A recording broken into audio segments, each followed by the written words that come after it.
सर्वनाम किसे कहते हैं? तो सर्वनाम दो शब्दों से बना है, सर्व प्लस नाम। सर्व का मतलब है सभी, और नाम तो आप जानते हैं, नाम, कोई भी नाम। तो सभी नामों के स्थान पर जिसका प्रयोग किया जाता है, नामों के बदले, या वे शब्द जो संज्ञा के स्थान पर प्रयोग किए जाते हैं, सर्वनाम कहलाते हैं। जैसे यह, वह, तुम, उसने, मुझे आदि।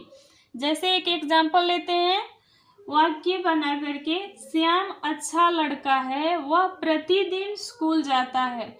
श्याम अच्छा लड़का है, वह प्रतिदिन स्कूल जाता है। कौन प्रतिदिन स्कूल जाता है? तो श्याम। तो श्याम के इस वाक्य में श्याम के स्थान पर वह का प्रयोग किया गया है, अतः वह सर्वनाम है। वह क्या है? सर्वनाम।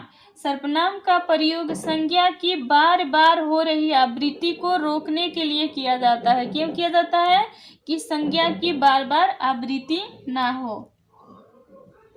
सर्वनाम के 6 प्रकार होते हैं। कौन कौन से? तो पहला है पुरुषवाचक सर्वनाम, निश्चयवाचक सर्वनाम, अनिश्चयवाचक सर्वनाम, निजवाचक सर्वनाम, प्रश्नवाचक सर्वनाम, संबंधवाचक सर्वनाम।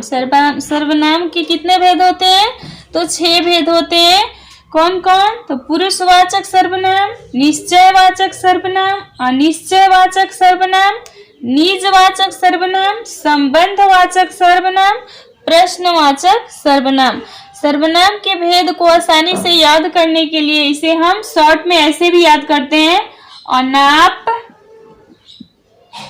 सनाप, अनाप, सनाप। ऐसे कैसे याद करेंगे? तो अ से अनिश्चयवाचक, न से निजवाचक, प से पुरुषवाचक, उसी तरह स से संबंधवाचक, न से निश्चयवाचक, प से प्रश्नवाचक। तो इसे शॉर्ट में हम याद कर सकते हैं।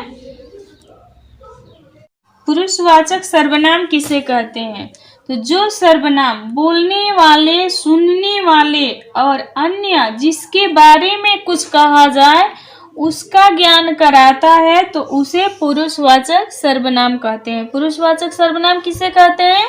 जो सर्वनाम बोलने वाले अर्थात जो बोल रहा है, जैसे मैं बोल रही हूँ, सुनने वाला जैसे तुम सुन रहे हो, और जिसके बारे में कुछ कहा जा रहा है, कोई अन्य व्यक्ति जिसके बारे में कुछ कहा जा रहा है, तो उन तीनों का जो ज्ञान कराता है उसको पुरुषवाचक सर्वनाम कहा जाता है। जैसे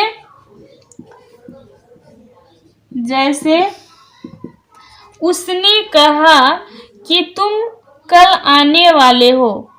एक सेंटेंस लिया, एक वाक्य लिया कि उसने कहा कि तुम आने वाले हो, तो उसने मुझसे कहा कि तुम आने वाले हो। तो मुझसे कहा, मैं बोल रही हूँ, तुम सुन रहे हो, और जिसने कहा, बताया कि तुम आने वाले हो, तो वो कोई अन्य है, तो ये पुरुषवाचक सर्वनाम हुआ। तो आई होप कि आप पुरुषवाचक सर्वनाम समझ गए।